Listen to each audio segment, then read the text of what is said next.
Dentro de los temas que estábamos dando en este ciclo, ¿no?, de los temas relacionados con la visión de fe y vida, hoy nos tocaría hablar del tema de la acogida, del tema de la misericordia. Yo creo que esos dos temas son los más importantes de toda la visión. Si es verdad que otros como la modernidad, la unidad, la evangelización, el acompañamiento, cosas de las que hemos hablado ya, de algunas, de otras no, son temas muy importantes. El tema más importante de todos, yo creo que el tema que está más en la raíz de lo que es la visión de la comunidad y de lo que es la misión de la comunidad, es el tema de la acogida y de la misericordia y de la consolación, ¿no?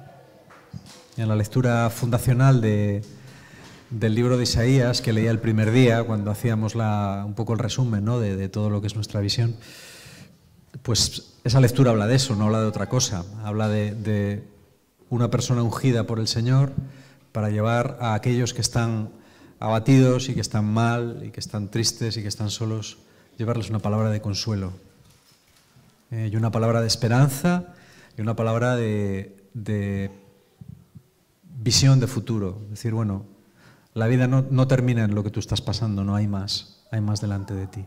Yo creo que esa es la lectura fundacional de la comunidad, y yo creo que es la lectura fundacional porque en el fondo es el punto más importante. Yo creo que es el punto más importante del Evangelio en sí, en realidad. El Evangelio yo creo que es básicamente una noticia bastante sencilla, una buena noticia, que es la posibilidad o la capacidad de acoger a un Dios que nos acoge y que nos perdona y hacer nosotros lo mismo. Prácticamente el Evangelio se reduce a esas dos cosas, ¿no? Yo pienso que cuando hablamos de acoger, cuando hablamos de consolar, siempre nos encontramos con el misterio del otro, con el misterio de la otra persona. Y es curioso porque el otro es una cuestión ambigua con respecto a nosotros, ¿no? Los otros son los que nos ayudan, los que nos animan, y por otro lado los que nos fastidian y los que nos limitan. No sé, yo pensaba esta tarde que quizás esto viene de nuestros ancestros, cuando al principio tenían que luchar por el agua, tenían que luchar por la caza, tenían que luchar por el territorio, y los otros eran sus enemigos. Pero los otros también eran los que cazaban contigo, eran los que te defendían y eran los que muchas veces te ayudaban cuando tú estabas herido, ¿no? Hoy sabemos, por ejemplo, que hubo neandertales, solemos considerarlos muy primitivos, aunque yo creo que no lo eran tanto, ¿no?, que vivieron 10 años con lesiones muy importantes, alimentados y cuidados por su grupo. O sea que en nosotros queda esta ambivalencia con respecto al otro. El que está al lado es alguien que me ayuda y que me potencia, pero también es alguien que me limita y que me ataca. Y todos nosotros llevamos esa ambivalencia dentro. Y el Evangelio sabe de esa ambivalencia. La ley intentaba solucionar esa relación con los otros de una manera estricta. La ley judía era muy estricta. Tenía 613 mandamientos que fundamentalmente trataban de cómo relacionarse con Dios y de cómo relacionarse con los demás. Y estaba todo perfectamente legislado. Prácticamente había un mandamiento para cada cosa. Cómo tenías que casarte, cómo tenías que dar limosna, cómo tenías que tratar a tus esclavos, a los extranjeros, a tus siervos, a tu prójimo. Estaba todo muy regulado. Y esa ley a veces tenía cosas que eran muy duras. Jesús llega a decir, por la dureza de vuestros corazones, Moisés os permitió, por ejemplo, repudiar a vuestras mujeres, que era algo que la ley permitía. Pero yo os digo, en adelante no va a ser así. Jesús trastoca esa ley de la justicia estricta a tiralíneas, ¿no? Decir, bueno, esto es así, esto es así, esto es así, y el que se salga de aquí sea anatema o homa, y instaura una ley más difícil, que es la ley del amor, de la aceptación y de la misericordia, y que empieza por el mandamiento más incomprensible de todos, que es amar a los enemigos. Nunca nadie de esa manera había dicho que había que amar a los enemigos. Porque el enemigo, en todo el Antiguo Testamento, si leéis cualquier salmo, bueno, los salmos son una imprecación contra los enemigos. Se pide a Dios que castigue al enemigo, y de una manera a veces tremenda, ¿no? Pero Jesús cambia eso. Y dice, no, es que incluso a los enemigos tenéis que amarlos. Teniendo en cuenta que el amor que se nos pide en la palabra de Dios nunca es un amor de sentimientos, porque el amor de sentimientos es imposible. A un enemigo no lo puedes querer. A alguien que te cae mal, no puede caerte bien, no puedes hacer que te caiga bien, porque es una cuestión de sentimientos. Pero el amor y la acogida de la que se nos habla en el Nuevo Testamento no es un amor y una acogida de sentimientos, es un amor y una acogida de actitudes. En tus sentimientos no mandas, pero en tus actitudes sí. Tú no eliges lo que sientes, pero sí eliges cómo te comportas. Los animales no eligen cómo se comportan. Sus códigos genéticos les dicen cómo tienen que comportarse en cada momento.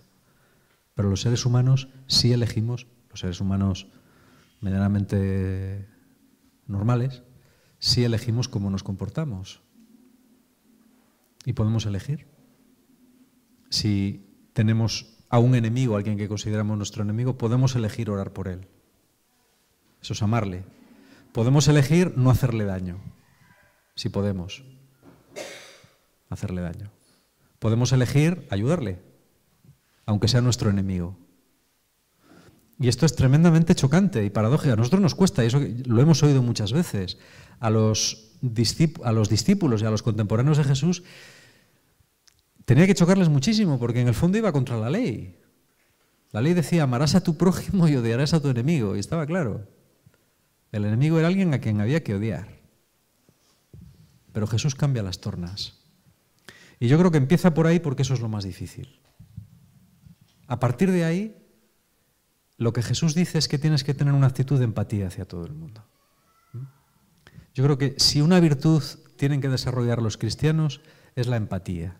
La empatía es la capacidad de ponerse en el lugar del otro. Las personas somos muy iguales y muy distintas. Yo a medida que me voy haciendo más viejo me doy cuenta de que lo distinto prima más que lo igual. Entonces, como somos distintos, hay cosas de los demás que no entendemos. Yo hay cosas de los demás que no entiendo. Comportamientos, actitudes, formas de orar, que digo, pero esto ¿qué tendrá esta persona en la cabeza para orar así? Sin embargo, se dan. Y yo estoy completamente seguro que yo tengo comportamientos que los demás no entienden. Eso es así. Para mí son coherentes, pero para los demás no.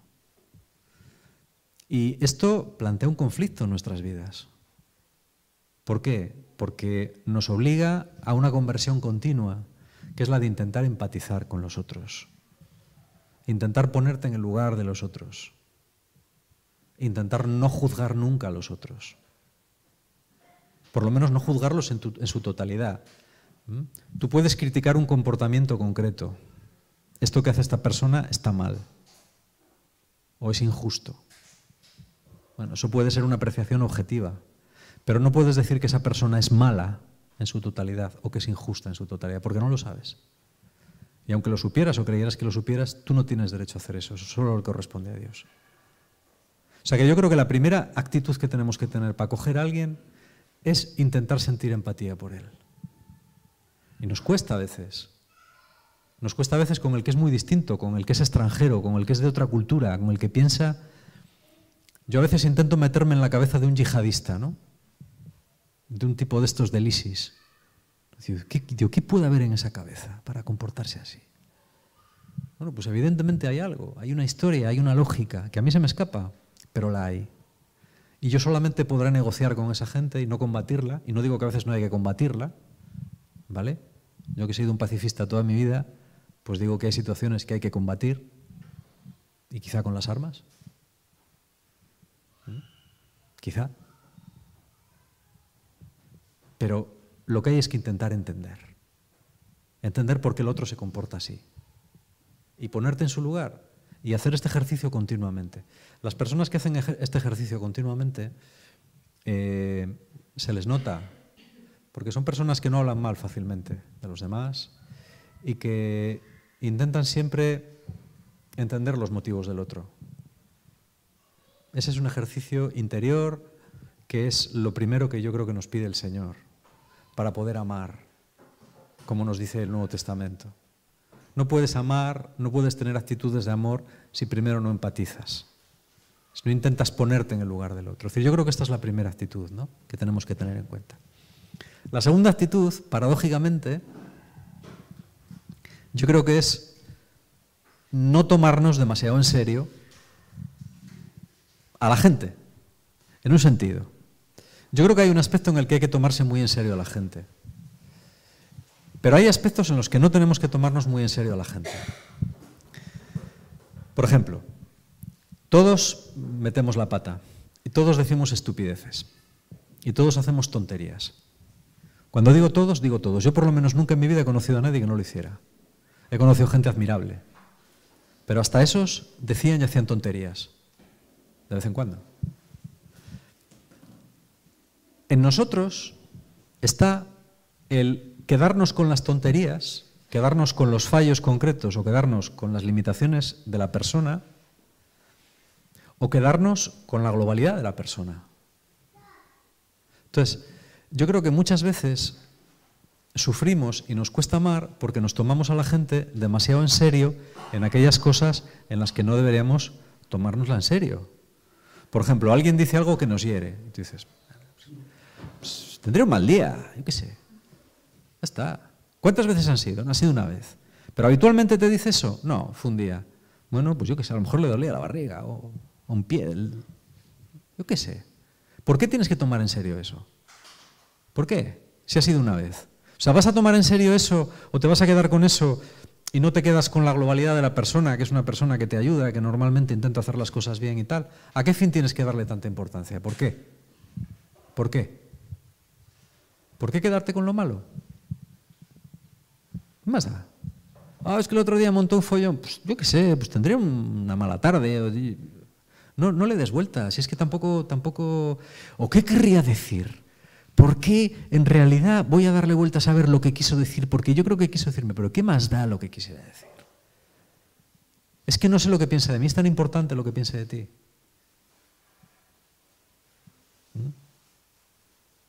Solamente es importante lo que piensan de ti dos personas. Dios y tú. Eso es lo importante. Dios y tú. Preocúpate por lo que piensa Dios de ti y preocúpate por lo que piensas tú de ti. Porque esos son los dos criterios que te van a juzgar. El día del juicio final no te va a juzgar el criterio de los demás. Te va a juzgar tu propio juicio sobre ti mismo y el juicio de Dios. Nada más. Los demás no te van a juzgar, no te van a afectar. Así que no te preocupes que cuando te mueras, lo que los demás hayan opinado de ti va a ser bastante irrelevante. Si el día que crucificaron a Jesús se hubiera hecho una encuesta acerca de Jesús, incluidos sus propios discípulos, no creo que hubiera aprobado. Jesús el Señor. Así que nosotros tampoco tenemos que aspirar a aprobar ninguna encuesta de nadie, más que la de nuestra conciencia y la de Dios. Por eso yo creo que una parte de poder amar a los demás es no tomarnos demasiado en serio muchas cosas de los demás. No merece la pena. Porque muchos de nuestros comportamientos, de nuestras actitudes, de las cosas que decimos y que hacemos, muchas veces son irrelevantes. O sea, las hacemos porque estamos de mal humor, las hacemos porque estamos cansados, las hacemos porque justo llegamos en el peor momento y alguien nos manda a tomar vientos. Y podemos estar 2 años lamiéndonos las heridas y pensando que lo que dijo, no sé qué, no sé cuántos, porque lo dijo, porque tú lo dijiste, porque pensaste, porque al final es todo mentira. Son todo paranoias que tenemos. Y es darle vueltas a algo que no tiene la más mínima importancia, que es irrelevante. ¿Vale? Yo pienso que hay muchas cosas que un cristiano no se puede permitir, porque el cristianismo es exigente. Pero sobre todo, hay una que un cristiano no se puede permitir, o hay un defecto que un cristiano no se puede permitir: ser susceptible. Ese defecto no nos lo podemos permitir. Ser susceptibles. ¿Vale? porque no merece la pena, porque no hay tiempo, porque hay cosas mucho más importantes que hacer que escudriñar lo que alguien dijo o las intenciones de alguien que de todas formas nunca las vas a saber. ¿Tú qué crees que quiso decir? Pues yo qué sé qué quiso decir. ¿Importa tanto lo que quiso decir? Pues si quiere decírtelo claramente ya te lo dirá, y si no te lo vuelve a decir, pues es que no era importante, ya está, ¿para qué darle más vueltas? Ay, es que me dijo una cosa que me ha herido. Bueno, te ha herido. ¿Y de quién es la culpa? ¿De él o tuya? Porque a mí hay cosas que dice gente que no me hieren y otras cosas que dice gente y que sí me hieren. Entonces, ¿quién decide la gente que me puede hacer daño y la gente que no me puede hacer daño? ¿No soy yo? ¿Quién es? Esto hay que pensarlo porque te ayuda mucho. O sea, yo hay veces... A mí esto me ha quitado muchos quebraderos de cabeza. Cuando dices, jo, es que alguien ha dicho no sé qué, pues pensará algo. ¿Y qué más da lo que piense? Pues si lo piensa, pues que lo piense, ¿qué vas a hacer? ¿Eso te va a afectar a ti en algo? Tú lo que tienes que hacer es lo que tienes que hacer. Y lo que tienes que hacer es... Déjale. Yo creo que lo que tenemos que hacer es simplemente intentar acoger al otro. Hacer lo que puedas por el otro. Lo que puedas. Yo pienso que lo mínimo que una persona merece es una sonrisa. Yo una sonrisa no se la niego a nadie. A nadie. Ni a mis hijos, ni a la persona que peor me caiga del mundo. Tampoco hay gente que me caiga muy mal, pero bueno. Hasta la gente que me parece más sosa o menos, procuro saludarla con una sonrisa. Eso lo merece todo el mundo. A partir de ahí, lo que a cada uno le puedas dar. Hay gente a la que podrás darle más, gente a la que podrás darle menos, pero yo creo que acoger es eso. Y luego consolar al que puedas consolar. Consolar al que puedas consolar. Son muchas las oportunidades que en nuestro día a día, en nuestra vida, se nos presentan para echar una mano a alguien. Desde sonreírle, que ya es algo, hasta, bueno, pues darle una palmadita cuando pasas, ¿no? Eso lo hago mucho con mis alumnos. Yo tengo la costumbre, mis alumnos tengo la suerte de que entran en un aula, entonces ellos entran y salen. Cuando ellos salen, siempre me pongo en la puerta y les voy dando, como hacen los entrenadores, siempre, una palmada a cada uno, siempre, y a cada una. Es una costumbre que tengo y ellos ya lo saben y es una cosa totalmente natural, ¿no? O una caricia o lo que sea, ¿vale? Muchos de ellos me chocan la mano por el pasillo cuando nos cruzamos, hacen así, y sobre todo los más pequeños. Bueno, eso es una forma de expresar empatía con los demás, una forma muy primitiva, los animales también lo hacen. Y yo creo que es bueno. En el deporte se hace mucho, estos rituales del deporte, ¿no? Por ejemplo, cuando alguien va a tirar tiros libres en baloncesto, tal, de ponerse todos a hacer así, hacerle, ¿no? Ir tocando la mano, que a veces es cansino, ¿no? Decir, jo, ha tirado y tiene que tocar la mano a los 4 del equipo, ¿no? De los 5 que están, tocar la mano a los otros 4, y volver a tirar otra vez. Son rituales que están muy estudiados y que son importantes. ¿Por qué? Porque favorecen la unidad del grupo. Es una forma no verbal de decir, bueno, estamos contigo, somos parte de lo mismo, estamos juntos en esto. Eso es importante. Esos pequeños gestos, yo procuro dar mucha importancia al lenguaje no verbal, porque es muy importante, es absolutamente relevante. Cómo muestras tu cuerpo y tu cara y tus manos y tu actitud hacia los otros, ¿no? A veces Dios no nos pide más. Como decías antes no sé quién, pues bueno, como decía nuestra santa patrona, ¿no? Pues a veces lo único que puedes hacer por la gente es un pequeño acto de misericordia, un pequeño acto de caridad. Ella a veces, pues lo que hacía era ponerse en el lavadero, ¿no? En el lugar donde hacía más calor. Cuando lavaban con los hábitos, pues donde hacía más calor, donde la salpicaban más, que alguien tiene que ponerse ahí, pues se ponía ella. Decía, bueno, no es un gran sacrificio, no es algo que nadie note, pero es algo que yo hago por amor a mis hermanas. O aquella monja famosa, ¿no? que le caía mal, bueno, pues intentar tener gestos de amor hacia ella especiales, de forma que esa monja un día le dijo que porque la prefería ella entre todas las demás, cuando era justo al revés, ¿no? Era la que peor le caía. Eso no es ser hipócrita.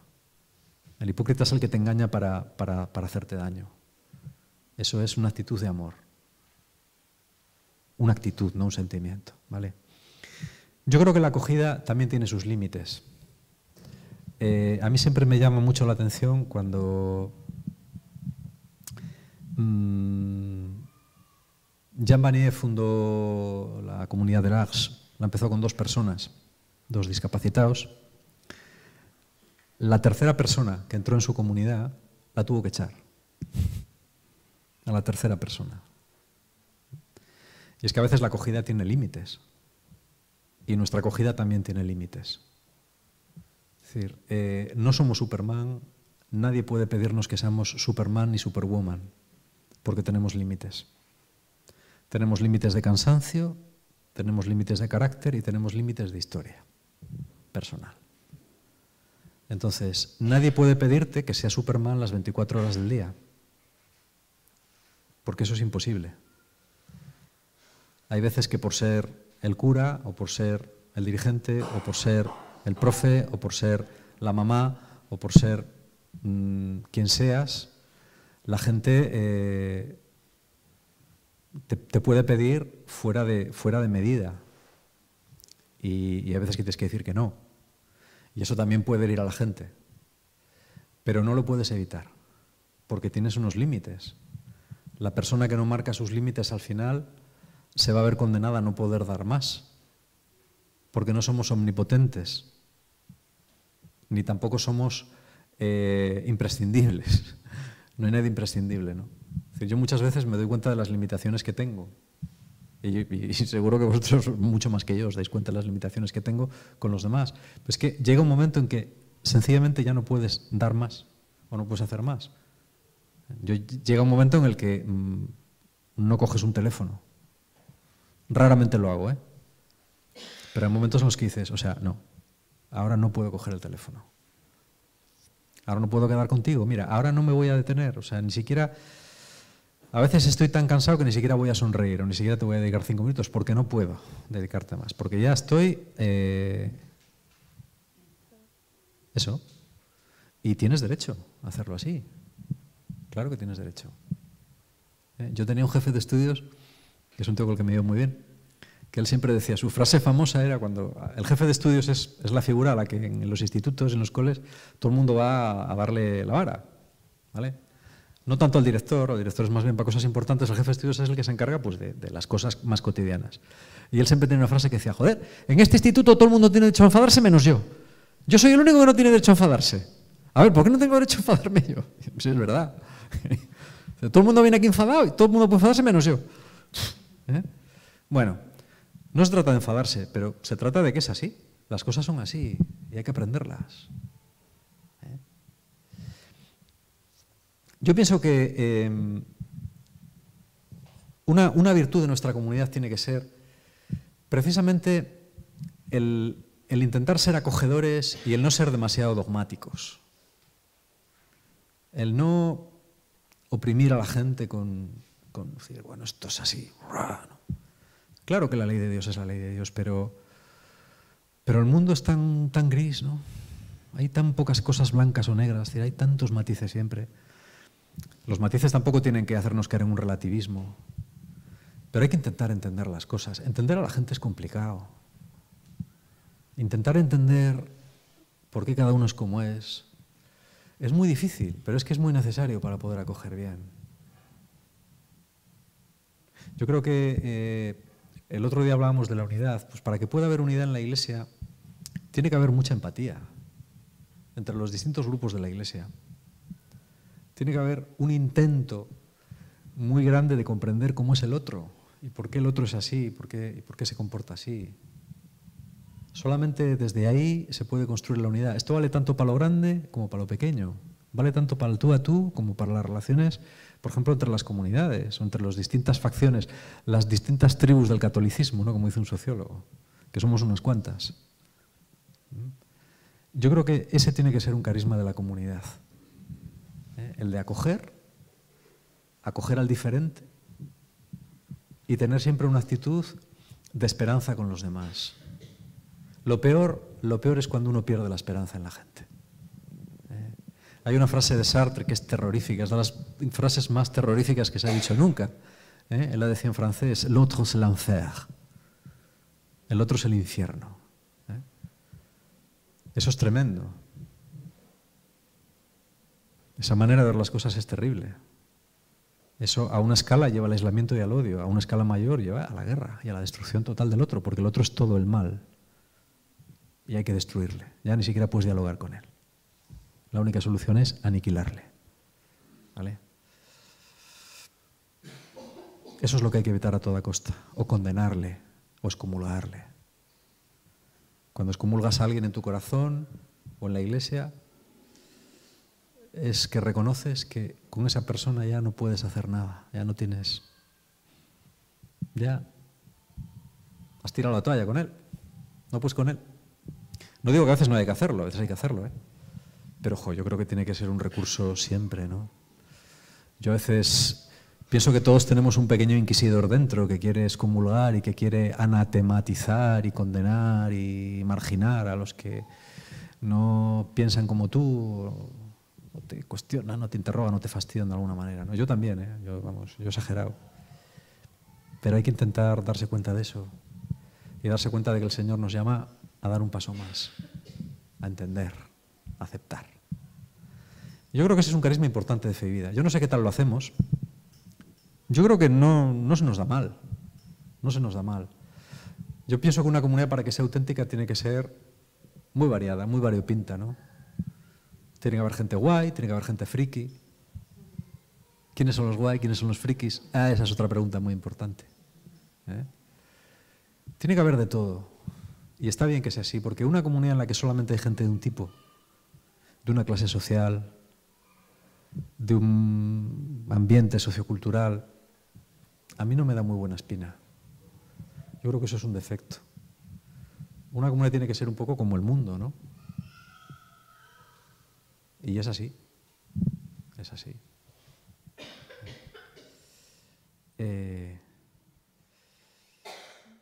Pues nada más. Yo no tengo nada más que decir.